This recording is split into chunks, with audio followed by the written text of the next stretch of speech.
guys! Ayan, sa video ito, magluto tayo ng crab. Oh, diba, lutuin natin to guys. Lagyan lang natin ng suka, asin, at saka ibang, ibang sahog. Ayan. Ayan, lagyan na natin siya sa kaldero. Ayan. Kunti lang to siya guys, hindi siya marami. Kunti lang. Oh. Aray. Ang sarap nito. Parang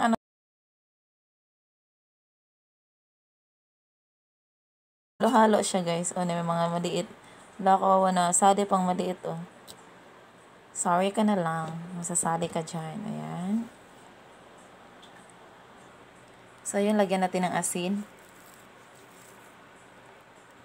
Hindi yan marami, ha. Hey!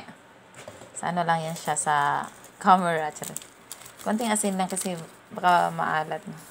Bitchin. Nagbibitchin talaga ako, guys. Ayan, buhay pa siya, guys. Yung isa, buhay pa siya. Ayan, lagyan natin ng bawang. Depende lang sa inyo, guys, kung lagyan nyo or hindi. Basta ako, naglalagay ko ng bawang at saka onions. Parang siyang paksiw. Kung sa isda siya ipaksiw. Kung sa crab, anong tawag? Pakrab. Paksiw din. So, yun na nga, guys. Ayan. Lagyan na natin siya ng suka. Hindi lang siya masyadong damihan. Yung tipong ano lang siya. Saktong maluto yung crab. Yan lang. Ay. Dagdagan natin konti. Ayan. Tas hindi ko na siya lagyan ng tubig, guys. Yan lang siya. Suka lang yung pangkaluto ko sa kanya. O, diba? Simple lang. Simple lang yung mga sahog niya. Asin, konting bitchin, bawang, onion, tsaka suka. Ayan. So, lutuin na natin, guys. So, let's get it on. So, yan na nga, guys. Kumukulo na yung suka. Tsaka yung isa, gumagalaw-galaw pa din. Buhay pa talaga siya. Ayan, o. O, diba? Hintayin na natin siyang maluto. Alright. Takpan natin ulit.